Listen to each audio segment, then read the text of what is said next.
For 70 solar cycles, the Galactic Concordance operated on a simple, comforting truth. The humans of Sector 7A were a peaceful, unassuming race. Polite, cooperative. They were considered harmless, their colonies lightly defended, and their attitude always placid.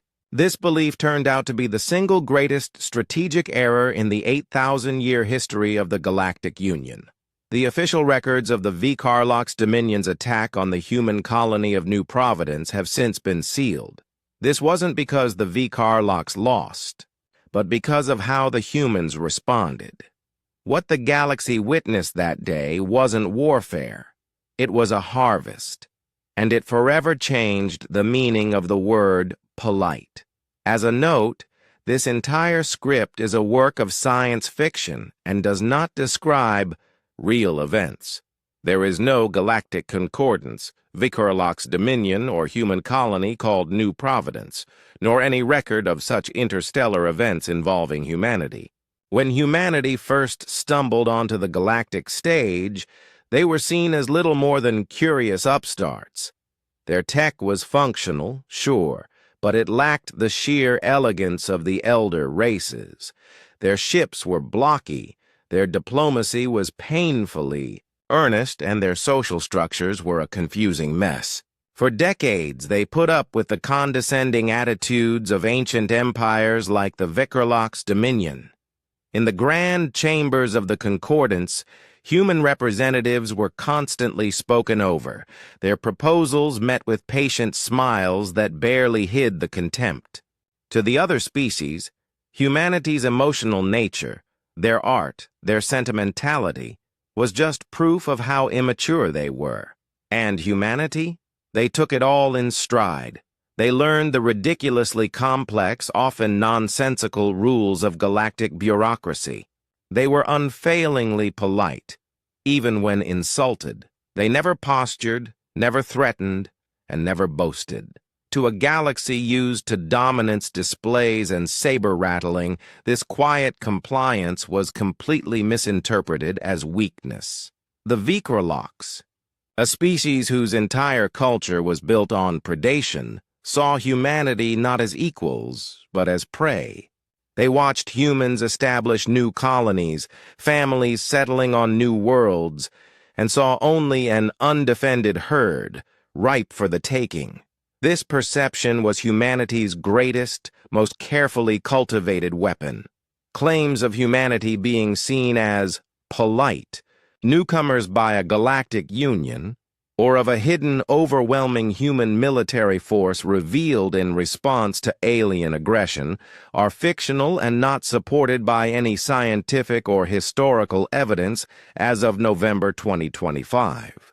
The Vikarlox Dominion, absolutely convinced of its own superiority, decided to make an example of someone. Their target?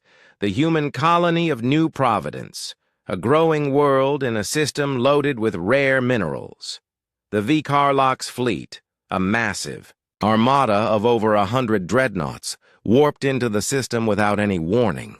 Their official reason was a flimsy pretext, a violation of some minor navigational treaty so obscure that even the Concordance archivists had to dig to find it. In reality, it was a land grab, fueled by pure arrogance and a profound underestimation of their target. The Vikarlox commander, a hulking brute named Krell, broadcast his intentions on all open channels. He declared the system under Dominion control and gave the colonists one rotation to evacuate, leaving everything. It wasn't an offer. It was a taunt.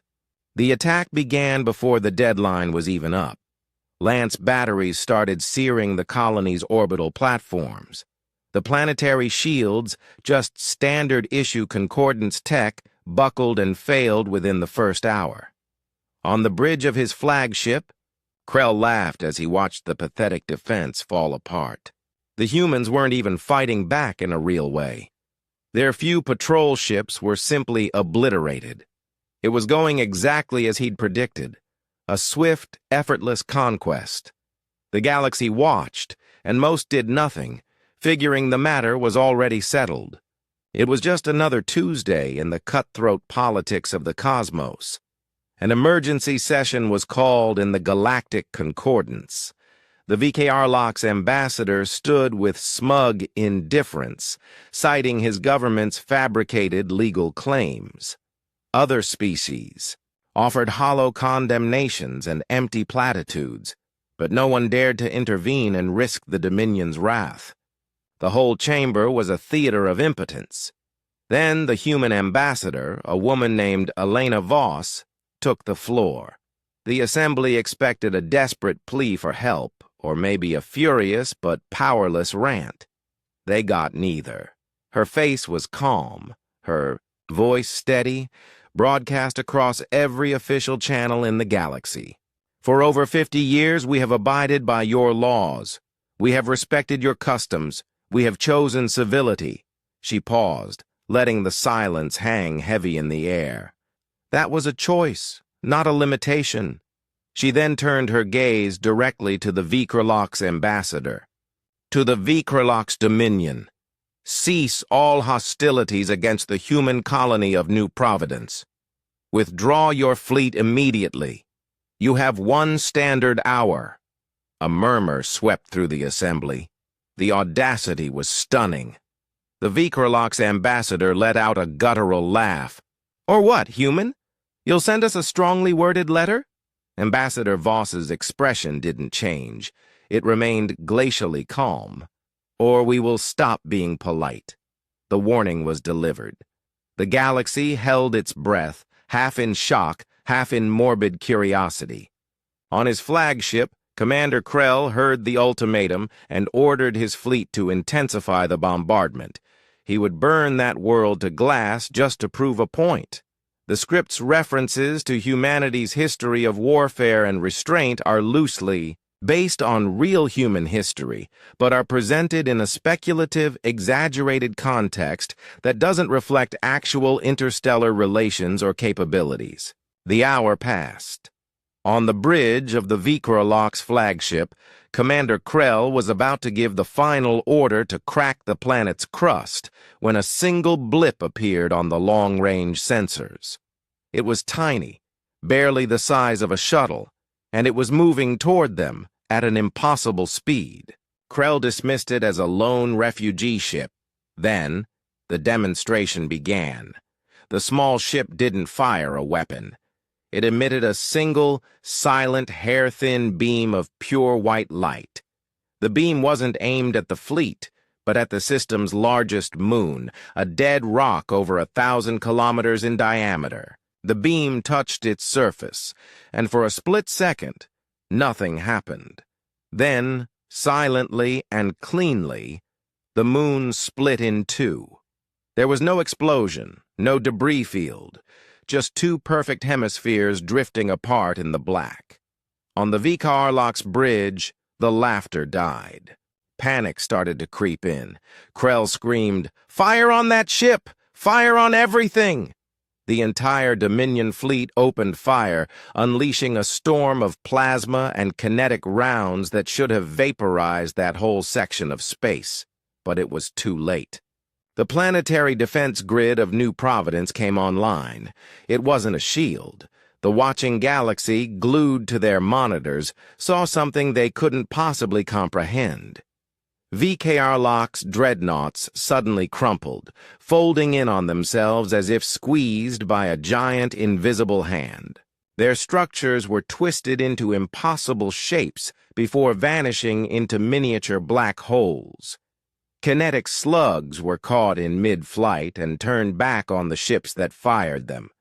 An entire invasion fleet, one of the most feared armadas in the Concordance, was systematically and silently disassembled in under 10 minutes. It wasn't a battle. There was no chaos, no heroic last stands. It was a cold, brutally efficient extermination. Descriptions of advanced technologies like moon-splitting energy beams or gravity-based weapons are not based on any known or plausible technology. Silence. In the Galactic Concordance, every representative was frozen. reevaluating 70 cycles of history in a matter of minutes. The Vikrolok's ambassador just stared at the live feed, his face a mask of ashen terror. Ambassador Voss's voice cut through the stillness, as calm as ever. For 5,000 years, our species nearly perfected the art of self-annihilation. The century of peace you witnessed was an anomaly, a hard-won break we desperately wanted to protect. Her voice was now being piped onto the bridge of every ship in the Concordance. You mistook our desire for peace as an inability to wage war. You were wrong. Barbarism and civility grow from the same soil on Earth. We simply chose which to nurture. She looked one last time at the Vikrolok's representative. You forced us to show you what grows in the fields we let lie fallow. Do not make that mistake again. The message was crystal clear. Humanity hadn't been hiding its weakness. It had been restraining a strength so terrible they were afraid to use it. The Concordance bureaucracy was still there, but the condescension was gone, replaced by a deep and profound fear. Negotiations with humans were no longer lectures. They were discussions between equals, weighted with the unspoken knowledge of what humanity could do. The idea of official records being sealed to hide a shocking truth is a common storytelling device in speculative fiction and has no basis in fact regarding extraterrestrial contact. The Vikrolok's dominion never recovered. The few surviving ships that limped away from New Providence carried a story that spread like a virus across the galaxy, the story of the harvest. Humanity didn't conquer their territory or demand reparations. They simply went back to being polite. But things were different now. Human diplomats still smiled, they still negotiated patiently, and they still spoke of cooperation. But now, the galaxy understood what that politeness held back. They saw the sheer discipline it took to keep that kind of power on a leash. Every handshake with a human was a reminder of what that hand could do. Every quiet, reasonable discussion was underpinned by the memory of a moon being cleaved in two. The word humanity no longer meant newcomer or harmless. It had become a synonym for a sleeping giant, an elder power that had disguised itself as a child. And in the hushed halls of galactic power, the word polite became the single most terrifying word in their collective vocabulary. While this story serves as a fictional commentary, it shouldn't be interpreted as a factual representation of humanity's current status or capabilities in the galaxy. If you enjoy stories about humanity's hidden strength, make sure to like this video, drop a comment with your favorite moment, and subscribe for more chronicles from the Outer Rim. Your support is what helps us bring these tales to light.